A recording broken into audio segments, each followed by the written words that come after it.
Hello दोस्तों, lucky sir classes में आपका स्वागत है।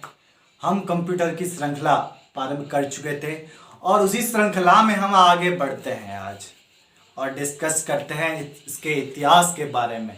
इससे पहले मैं आपको एक इसके अर्थ के बारे में बता देता हूँ। तो देखिएगा, COMPUTER,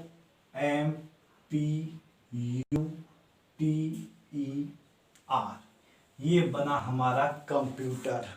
अब देखो, इसकी मीनिंग में इसका रहस्य छिपा हुआ है। सी का मतलब होता है कॉमनली। क्या होता है? कॉमनली, यानी ये जनरल पर्पज के जो कॉमन सभी कार्य है वो कर लेता है आसानी से, बिना किसी प्रेशर के। उसके बाद में आता है ऑपरेटिंग। क्या होता है? ऑपरेटिंग यानी संचालन करना। ये बहुत सारे कार्यों को एक साथ संचालित कर सकता है, ऑपरेट कर सकता है। उसी प्रकार एम का अर्थ होता है मशीन। मशीन का मतलब कंप्यूटर एक मशीन है, एक भौतिक मशीन है जिसके माध्यम से हम अपने कार्यों को कर सकते हैं। उसी प्रकार देखिएगा, पी यानी पर्टिकुलर। पर्टिकुलर का अर्थ क्या होता है? विशेष। क्या होता है? विशेष, जिसके माध्यम से हम अपना कोई भी विशेष कार्य संपादित कर सकते हैं। उसके बाद में देखिएगा यूजफुल। यूजफुल का मतलब होता है इसके उपयोग। इसके बहुत सारे उपयोग हो गए हर क्षेत्र में, शिक्षा हो, चिकित्सा हो, या फिर खेल का मैदान हो, या फिर और कुछ हो, हर क्षेत्र में इसका उपयोग है। उसी प्रकार देखिएगा नेक्स्ट, ट्रेड। इसके माध्यम से हम ट्रेडिंग कर सकते हैं, यानी अपना जो व्यापार का विस्तार कर सकते हैं, उसको दुनिया के कोने कोने में पहुंचा सकते हैं। ई का मतलब क्या होता है? एजुकेशंस। इसका मतलब इसके माध्यम से हम अपना जो ज्ञान क्षेत्र है, शिक्षा का जो क्षेत्र है, उसको बढ़ा सकते हैं। आर का मतलब होता है रिसर्च, यानी इसके माध्यम से हम कोई भी शोध कार्य कर सकते हैं, हम अपनी जो अनुसंधान को बढ़ावा दे सकते हैं। तो ये इसकी फुल फॉर्म हो जाती है कंप्यूटर, यानी commonly operating machine, particular, useful, trade, education और रिसर्च। ये डिस्कस कर लिया अपन ने कंप्यूटर के बारे में। अब थोड़ा अपन आगे बढ़ते हैं। आगे क्या पढ़ते हैं? हम इसके इतिहास के ऊपर नजर डालते हैं। इतिहास के ऊपर नजर डालते हैं कि ये कहां से और कैसे बना, इसके बारे में अपन थोड़ा जानकारी लेते हैं। वैसे तो ये जो कंप्यूटर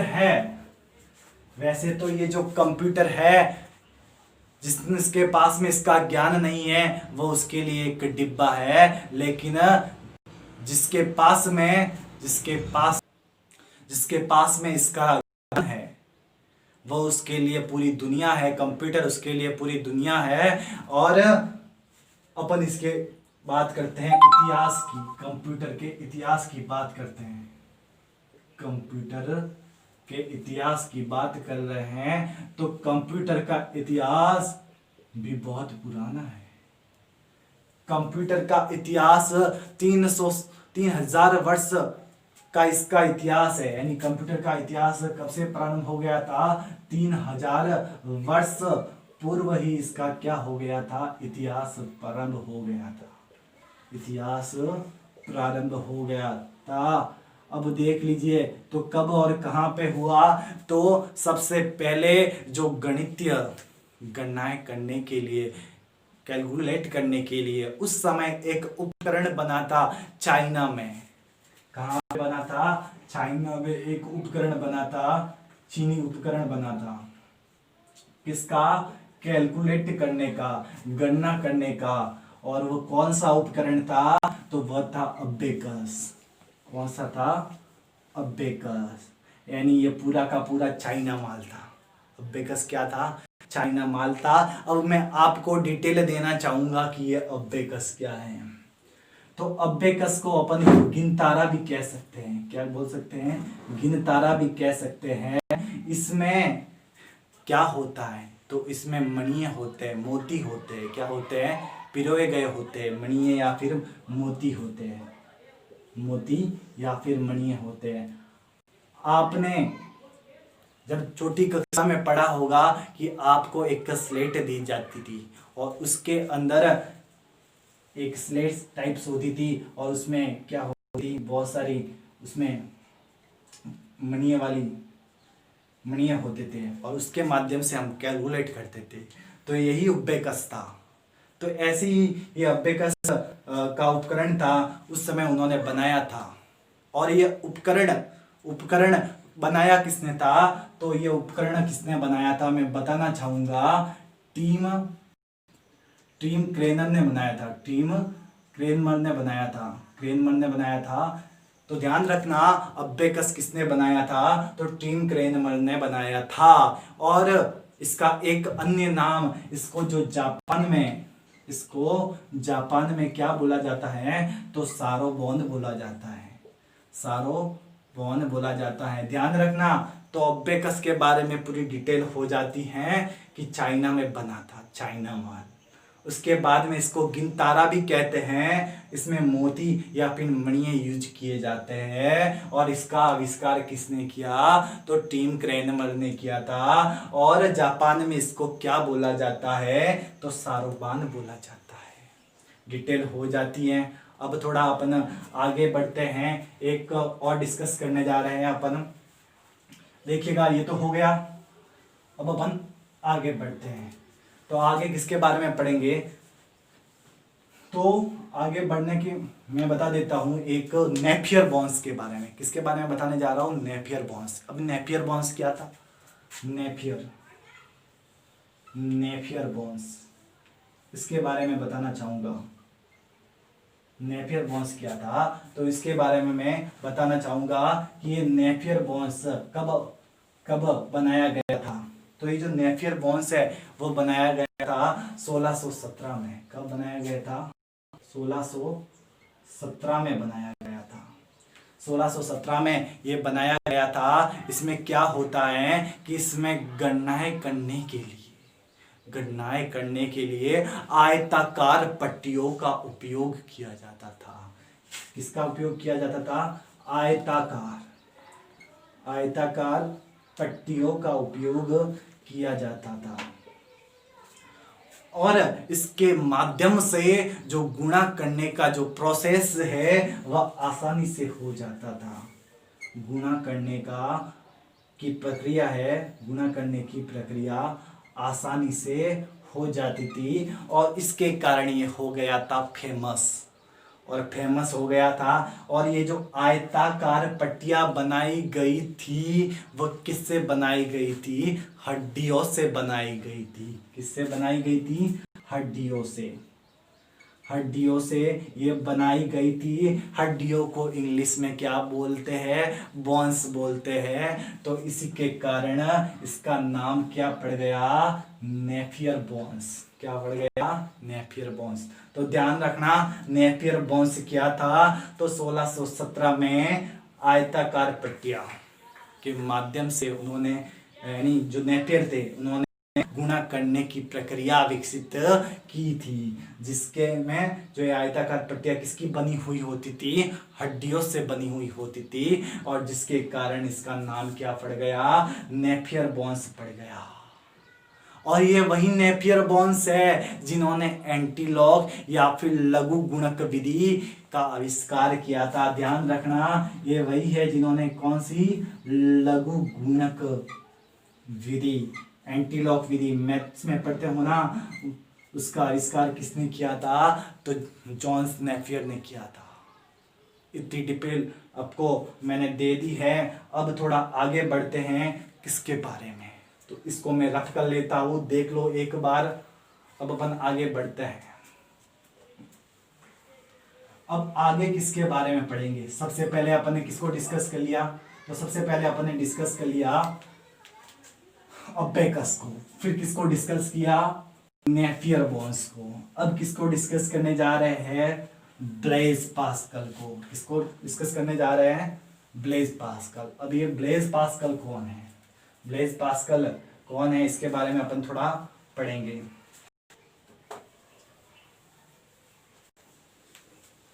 तो अब देखिएगा जो ब्लेज पास्कल, किसके बारे में बताने जा रहा हूँ, ब्लेज पास्कल के बारे में। तो अब ब्लेज पास्कल ध्यान रखना, तो 1642 में बात कर रहे हैं, 1642 की है। उस समय एक ब्लेज पास्कल था। कौन था? ब्लेज पास्कल एक व्यक्ति था जिसने एक मशीन डेवलप की थी, एक मशीन कैलकुलेटर को डेवलप किया था, जो कि पहला क्या था, पहला मशीन कैलकुलेटर था, मशीन कैलकुलेटर था, ध्यान रखना, कैलकुलेटर था। तो ये पहला मशीन कैलकुलेटर था, इसका बारे में आपको ध्यान रखना है। और इसी मशीन को उन्होंने एक नाम दिया था एडिंग मशीन। क्या नाम दिया था? Adding machine. तो एडिंग मशीन किसे कहते हैं, ध्यान रखना। तो ये भी किसको बोलते हैं, जो ब्लेज पास्कल का जो बनाया गया जो उपकरण है उसी को क्या कहते हैं, एडिंग मशीन। और इसके माध्यम से उन्होंने जो जोड़ है या बाकी है आसानी से कर सकते थे, क्योंकि इसके माध्यम से हम जो जोड़ या फिर कह सकते हैं जो बाकी है वह आसानी से कर सकते थे। लेकिन ये दो ही चीज इसमें अवेलेबल थी, ये दो ही चीज इसमें अवेलेबल थी, एक तो जोड़ और एक बाकी। तो इसका मतलब इसके कुछ लिमिट्स भी है। इसको और एक नाम दिया गया था, वो बोलते हैं पास्कलाइन। पास्कलाइन के नाम से भी इसको जाना जाता है, ध्यान दीजिएगा, पास्कलाइन के नाम से भी इनको जाना जाता है। अब देखिएगा इसके बाद में क्या होता है कि एक सुधार होता है। मैंने बता दिया इसमें प्लस माइनस ही होता था। तो फिर सीधी सी बात है, विकास होगा तो सुधार होगा। तो ये सुधार किसने किया? तो देखिएगा इसका जो विकसित रूप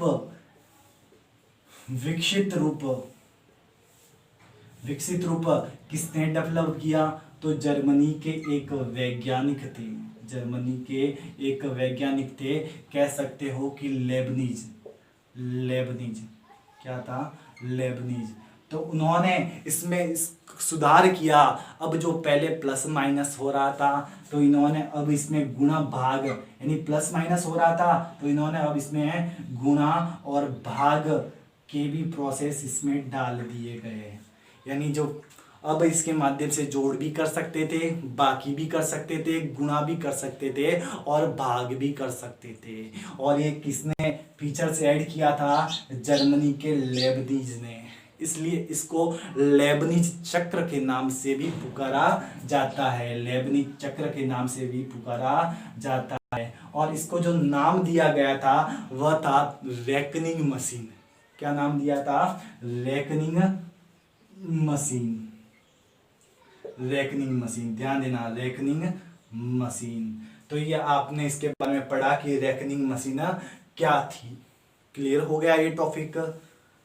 1942 में पास्कल ने पहला मशीन कैलकुलेटर डेवलप किया था, जिसको एडिंग मशीन भी बोलते हैं। इसमें जोड़ और बाकी ही होती थी और इसको पास्कल लाइन के नाम से भी जाना जाता था। फिर इसका एक विकसित रूप डेवलप किसने किया था? जर्मनी के लेबनीज ने। उसमें इन्होंने क्या ऐड किया? तो गुणा और भाग भी ऐड कर लिया, जिसके कारण इसको लेबनीज चक्र के नाम से भी पुकारा जाता है और इसको अपन रेगनिक मशीन भी कहते हैं। तो ये डिटेल हो जाती है किसके बाद में? पास्कल कैलकुलेटर के बारे में। अब अपन थोड़ा आगे बढ़ते हैं। तो इसके बाद में जो हुई थी, उसके बाद में आया था जैकॉर्ड। क्या आया था? जैकॉर्ड। अब जैकॉर्ड क्या है? जैकॉर्ड के बारे में अपन पढ़ेंगे। तो अब जैकॉर्ड लूम के बारे में थोड़ा आपको बता देता हूं। ये क्या पढ़ रहे हैं अपन? कंप्यूटर का इतिहास पढ़ रहे हैं। क्या पढ़ रहे हैं? कंप्यूटर का इतिहास। और इसी इतिहास में अपन पढ़ रहे हैं अब जैकॉर्ड लूम्स। क्या पढ़ने जा रहे हैं? Jacquard looms. थोड़ी प्रॉब्लम हो रही है। जैकॉर्ड्स, ध्यान देना, जैकॉर्ड्स लूम के बारे में पढ़ रहे हैं। जैकॉर्ड्स लूम। अब ये क्या चीज है, तो हम इसके बारे में डिस्कस करते हैं। अब लूम क्या होता है पहले ये समझ लो। लूम का अर्थ होता है बुनाई मशीन। क्या होता है? बुनाई की मशीन। आपने देखा होगा जब कपड़ा बनाया जाता है ना, तो बुनाई मशीन में बनाया जाता है, और उसके लिए अपन को किसकी जरूरत होगी? लूम की। तो जैकॉर्ड ने भी एक ऐसा लूम तैयार किया था। क्या तैयार किया था? लूम तैयार किया था।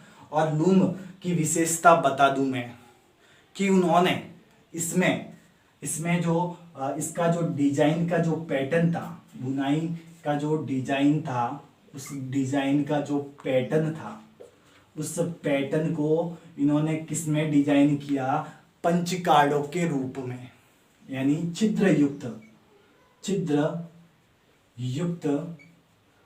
पंच कार्ड के रूप में उन्होंने डिजाइन किया था। यानी जो डिजाइन का जो पैटर्न था वो किसके रूप में उन्होंने बनाया था? छिद्र युक्त पंच कार्ड के रूप में। और जिसके कारण उनको बहुत ही सरलता हुई थी। क्या हुई थी? बहुत ही सरलता हुई थी।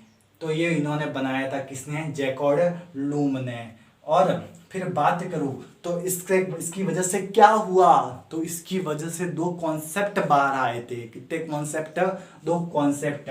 और वो दो कॉन्सेप्ट कौन कौन से हैं? यानी दो सिद्धांत बाहर आए थे। और वो सिद्धांत कौन कौन से हैं, या फिर अवधारणाएं कौन कौन सी है? तो एक तो ये अवधारणा बाहर आ गई थी। अब वो कौन कौन सी? कि पहला तो कि ये जो सूचनाओं को, पहला तो ये कि अपन सूचनाओं को पंच कार्ड के रूप में रख सकते हैं। सूचनाओं को किस में रख सकते हैं? पंच कार्ड के रूप में रख सकते हैं। दूसरा जो निष्कर्ष निकला था कि ये जो पंच कार्ड है वह प्रोग्राम का रूप ले सकता है। ये जो पंच कार्ड है, जो ये सूचना है, पंच कार्ड युक्त जो सूचना है, वह किसका रूप ले सकता है? प्रोग्राम का रूप ले सकता है। तो ये दो निष्कर्ष निकले थे। और इसी कॉन्सेप्ट को किसने अपनाया था? चार्ल्स बेबेज ने अपनाया था। तो अब देखो इनके बारे में आपको जानकारी मिल गई है। देख लीजिएगा एक बार, आप वापस देख लो। अब देखिएगा ये अपन का जैकॉर्ड लूम हो जाता है, जो मैंने पूरा डिस्कस कर लिया है। अब अपन आगे बढ़ते हैं। आगे कंप्यूटर के इतिहास में इनके रोचक पहलुओं के बारे में अपन और जानते हैं और जानने का प्रयत्न करते हैं। तो आगे क्या आते हैं? तो आगे एक महान व्यक्ति जिसको कंप्यूटर के इतिहास में अमर कर दिया गया है, ऐसे व्यक्ति के बारे में अपन पढ़ने जा रहे हैं। और उनका नाम था चार्ल्स बेबेज। क्या नाम था? Charles Babbage. तो अपन उनके बारे में पढ़ने जा रहे हैं। किसके बारे में जानकारी लेने जा रहे हैं? Charles Babbage. तो चार्ल्स बेबेज कौन थे? चार्ल्स बेबेज कौन थे, उनके बारे में अपन जानकारी लेंगे। चार्ल्स बेबेज, ये व्यक्ति, इनके बारे में पढ़ेंगे। तो उन्होंने 1822 में, कब? 1822 में एक डिफरेंस इंजन तैयार किया था। डिफरेंस इंजन तैयार किया था। ध्यान देना, 1822 में उन्होंने क्या किया था? एक डिफरेंस इंजन तैयार किया था। और इस मशीन की एक विशेषता थी कि इसमें गियर थे। क्या थे? गियर थे। इसमें क्या थे? गियर। और ये भाप से चलती थी। किससे चलती थी? भाप से एक्टिव होती थी। ध्यान देना, किससे होती थी? भाप से ये चलती थी। लेकिन इसमें जो कैलकुलेशन है वह केवल और केवल 20 अंकों तक ही कर सकते थे। कितने अंकों तक कर सकते थे? 20 अंकों तक ही सीमित था। यानी इनकी कैलकुलेटर केवल 20 डिजिट तक ही कर सकते थे। फिर देखिएगा क्या होता है। चार्ल्स बेबेज ने डिफरेंस इंजन की खोज की। उनको मजा आया। क्या आया? मजा। उनको प्रोत्साहन मिला, मोटिवेशन मिला। और फिर उन्होंने 1833 में, कब? 1833 में एक और इंजन जिसको बोलते हैं एनालिटिकल इंजन, क्या बोलते हैं? एनालिटिकल इंजन, एनालिटिकल इंजन की खोज कर दी। एनालिटिकल इंजन की क्या कर दी उन्होंने? खोज कर दी, बना डाला। और ये जो इंजन था वह डिफरेंस इंजन से क्या था? पावरफुल था। क्या था? पावरफुल। ध्यान देना, कैसा था? पावरफुल था। उसके बाद में आरंभ में इसमें जो प्रोग्राम के रूप में या फिर कह सकते हो किसको यूज किया गया सूचनाओं को संग्रहित करने के लिए, तो पंच कार्डों का प्रयोग किया गया था। पंच कार्डों का प्रयोग किया गया था सूचनाओं को स्टोरेज करने के लिए। लेकिन बाद में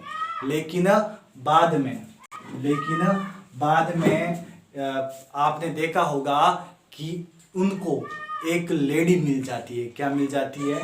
लेडी मिल जाती है। लेडी एक उनकी मुलाकात एक लेडी से होती है। और उस लेडी का क्या नाम था? तो उस लेडी का नाम था एडा ऑगस्टा लवलेस। क्या नाम था? एडा ऑगस्टा लवलेस। क्या था? लवलेस, लव से लेस थी। तो ध्यान देना, एक लेडी से उनकी मुलाकात हो जाती है, किनकी? चार्ल्स बेबेज की। और वह लेडी कौन थी? एडा ऑगस्टा लवलेस। और उन्होंने उनका प्रोग्राम सेट कर लिया। क्या कर लिया? प्रोग्राम सेट कर लिया। किसका? चार्ल्स बेबेज के एनालिटिकल इंजन का।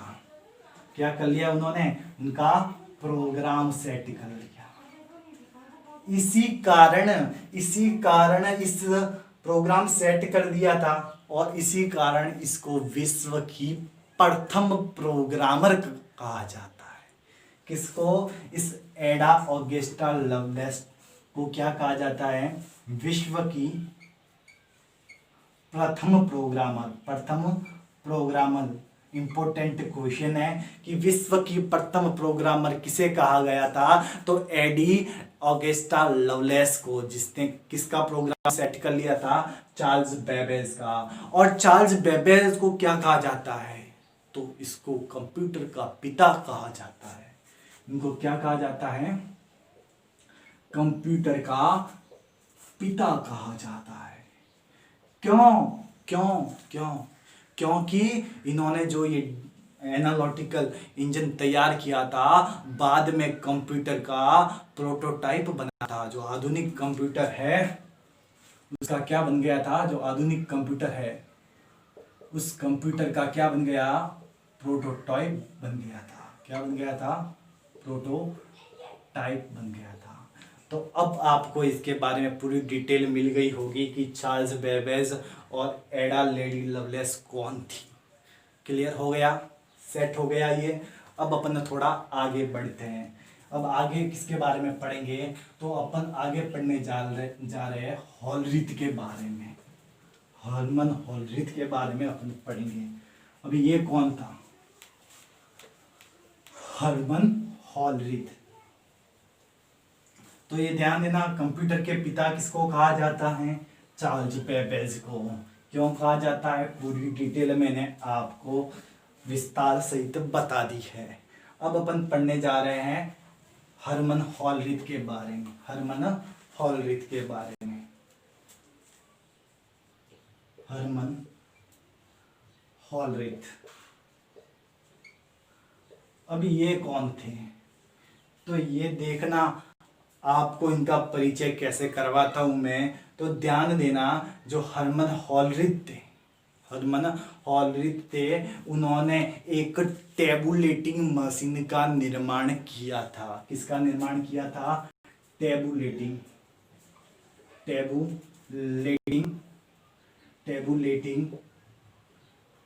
मशीन का निर्माण किया था। टेबुलेटिंग मशीन का निर्माण किया था। और इस मशीन की विशेषता क्या थी कि इसमें इनपुट हेतु पंच कार्डों का प्रयोग किया गया। और ये पंच कार्ड किसके माध्यम से संचालित होते थे? विद्युत के माध्यम से। विद्युत माध्यम से। फिर बात करें इन्होंने ये बता दिया कि इनपुट के रूप में पंच कार्ड का प्रयोग करते थे और फिर विद्युत माध्यम से संचालित होता था ये पंच कार्ड। अब ये मशीन क्या हो गई, फेमस हो गई। क्या हो गई, फेमस हो गई। और इसी मशीन से हर्मन होलरिथ की जो मशीन थी उसके माध्यम से यूएसए में जनसंख्या गणना का कार्य किया गया और वो भी मात्र 3 वर्ष में, जिसके कारण ये और फेमस हो गई टेबुलेटिंग मशीन। तो फिर इन्होंने पैसा बनाने का काम चालू करना सीख लिया। फिर इन्होंने एक कंपनी स्थापित कर ली। क्या स्थापित कर ली, कंपनी स्थापित कर ली। और वह कंपनी कब स्थापित कर ली थी, तो 1896 में। 1896 में उन्होंने एक टेबुलेटिंग मशीन कंपनी के नाम से क्या एक कंपनी खोल दी। एक कंपनी बहुत चली।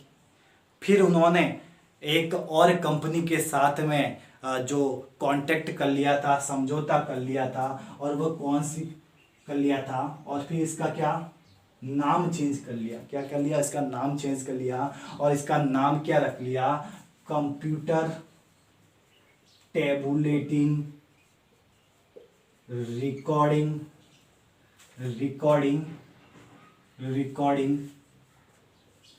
कंपनी कर दिया गया।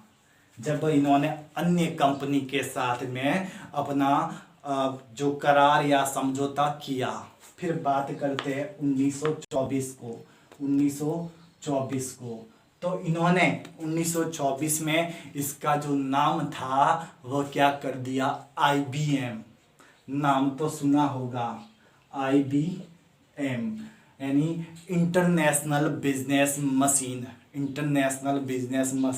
तो ध्यान देना, इसकी फुल फॉर्म क्या होता है, इंटरनेशनल बिजनेस मशीन। तो इसका आविष्कार किसने किया था, इस कंपनी के मालिक कौन थे, हर्मन होलरिथ। और इसके पीछे की कहानी मैंने आपको डिस्कशन कर ली है, देख लीजिएगा एक बार। तो हो जाता है हर्मन होलरिथ और उसकी कंपनी IBM। तो IBM कब बनी, तो IBM 1924 में बनी थी। और किसने बनाई थी, हर्मन होलरिथ ने। और इसके माध्यम से कौन सा काम किया गया था, तो यूएसए की जनसंख्या का काम 3 वर्षों में पूर्ण हो गया था, जो अपने आप में एक उपलब्धि थी। और इसके कारण ये फेमस हो गई और आज दिन तक चल रही है। और विश्व की कह सकते हो कि विश्व की सबसे बड़ी जो हार्डवेयर की कंपनी है वो कौन सी है, IBM। अब अपन पढ़ते हैं आगे किसके बारे में डिस्कस करने, तो हम इसके बारे में एक और कंप्यूटर आया था मार्क 1। कौन सा, मार्क 1। इसके बारे में थोड़ी डिटेल ले लेते हैं। मार्क 1 क्या था, मार्क फर्स्ट क्या था, तो हार्वर्ड विश्वविद्यालय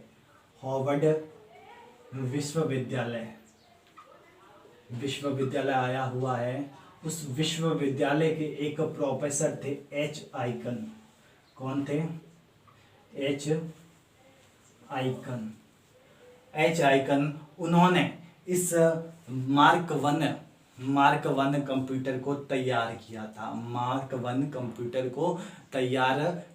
तो कहाँ के थे, हार्वर्ड विश्वविद्यालय के, इन्होंने तैयार किया था। और ये क्या है, इसके बारे में बता देता हूँ कि ये क्या है, पहला विद्युत यांत्रिक कंप्यूटर है।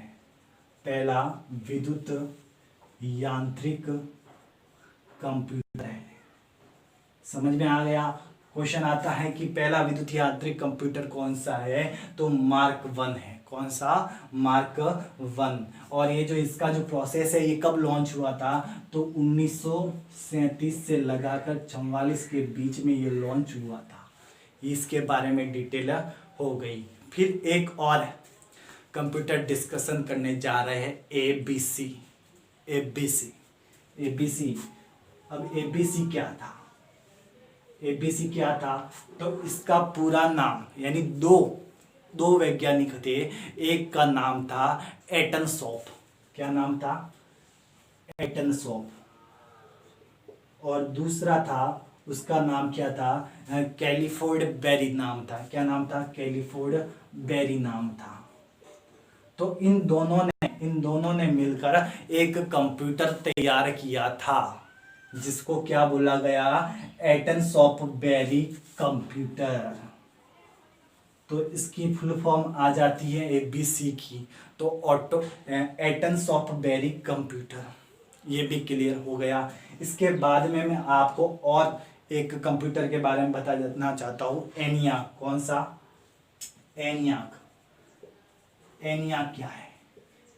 तो पहले मैं इसकी फुल फॉर्म बता देता हूँ कि एनियाक की फुल फॉर्म क्या है। तो एनियाक की फुल फॉर्म ई यानी electronic numerical integrated and computer, ये इसकी क्या है? फुल फॉर्म है। क्या है? फुल फॉर्म है।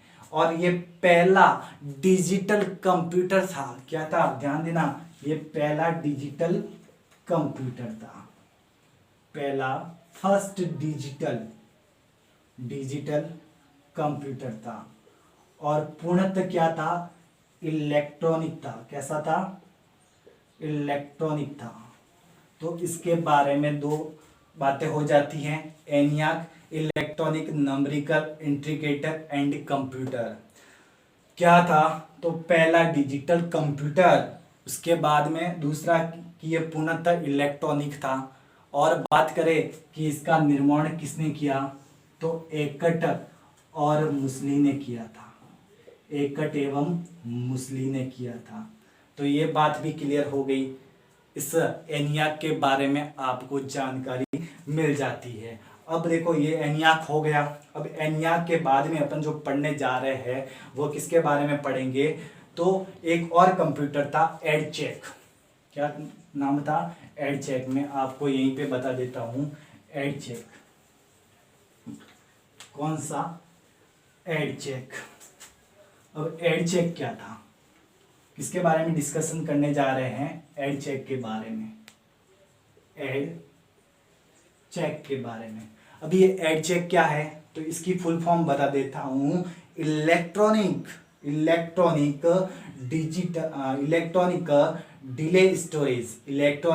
Delay storage automatic calculator. Electronic delay storage automatic calculator, ये इसकी क्या हो जाती है? फुल फॉर्म हो जाती है। और इसका जो डेवलप है, इसका जो विकास है, किसने किया था? विलिकिंस ने किया था। विलिकिंस ने किया था। इसके बारे में भी आपको जानकारी मैंने दे दी। अब एक और कंप्यूटर है, उसका क्या नाम था? तो उसका नाम था ऐसा का ऐसा एडवेक। क्या नाम था? एडवेक। अब ये एडवेक क्या है? तो इसकी मैं फुल फॉर्म बता देता हूं, electronic discrete variable automatic computer. वापस रिवाइज कर रहा हूं मैं, electronic discrete variable automatic computer, full form हो गई। ये फुल फॉर्म किसकी थी? और इसका जो कह सकते हैं कि ये भी एक बहुत शानदार कंप्यूटर था। और अब मैं एक और कंप्यूटर के बारे में बताना चाहूंगा, यूनिवेक के बारे में। किसके बारे में? यूनिवेक। अब ये यूनिवेक क्या है? तो ये इसका पूरा नाम बता देता हूं, universal automatic computer. Universal automatic computer किसकी फुल फॉर्म है? यूनिवेक की। और ये जो है ना यूनिवेक, ये क्या है? विश्व का पहला व्यापारिक कंप्यूटर। विश्व का पहला व्यापारिक कंप्यूटर। पूछे आपको कि पहला व्यापारिक कंप्यूटर कौन सा है, तो वह है यूनिवेक। तो आज हमने कंप्यूटर के इतिहास के बारे में डिस्कशन पूरा का पूरा कर लिया। मैं आशा करता हूँ कि आपको समझ में आ गया होगा। आज की क्लास यहीं पे समाप्त करते हैं। अगला नेक्स्ट वीडियो में देखेंगे। तो धन्यवाद।